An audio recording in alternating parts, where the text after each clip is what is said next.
Hi friends, இன்றைக்கி ரொம்பவே டேஸ்டியான அதே சமயம் ஹெல்த்தியான கேப்சிகம் வச்சு எப்படி சட்னி செய்கிறதுன்னு பார்க்கலாம் வாங்க. அதுக்கு கடாயில் 1 டேபிள் ஸ்பூன் எண்ணெய் சேர்த்துக்கலாம். கூடவே உளுத்தம் பருப்பு கடலைப்பருப்பு சேர்த்து நல்லா பொரிய விட்டுடலாம்.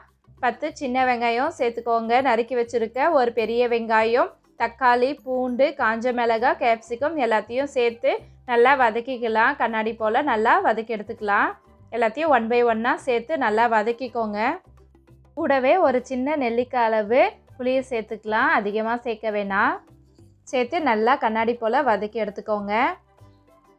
குடமிளகாவை அப்படியே குழந்தைங்க கிட்ட கொடுத்தா சாப்பிட மாட்டாங்க. இது மாதிரி சட்னி அரைச்சி நம்ம கொடுக்குறப்போ அவங்களுக்கு டேஸ்ட்டே தெரியாது.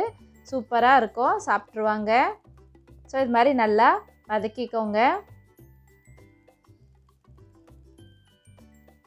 இப்போது தேவையான அளவு உப்பு சேர்த்துக்கலாம். உப்பு சேர்த்து நல்லா வதக்கி எடுத்துக்கோங்க.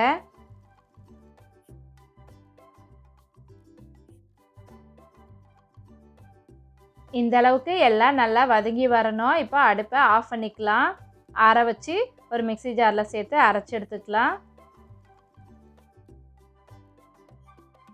மிக்ஸி ஜாரில் சேர்த்து இந்த மாதிரி அரைச்சி எடுத்துக்கோங்க. பாருங்கள், ரொம்ப நைஸாக அரைச்சிட வேணாம். இந்த அளவுக்கு அரைச்சி எடுத்துக்கோங்க. இப்போ இதுக்கு தாளிப்பு சேர்த்துடலாம். கடாயில் கொஞ்சமாக எண்ணெய் சேர்த்துக்கோங்க. கூடவே கடுகு, கருவேப்பிலை, காஞ்ச மிளகாய் உங்களுக்கு தேவைன்னா சேர்த்துக்கோங்க, இல்லைனா விட்டுருங்க. கொஞ்சமாக பெருங்காயத்தூள் சேர்த்து நல்லா பொரியட்டும். பொரிஞ்சதுக்கப்புறம் சட்னியில் சேர்த்துக்கலாம். அவ்வளோதான், கேப்சிகம் சட்னி ரெடி ஆகிடுச்சு. நீங்களும் உங்கள் வீட்டில் ட்ரை பண்ணி பார்த்துட்டு எப்படி இருக்குன்னு சொல்லுங்கள். Bye bye, thank you.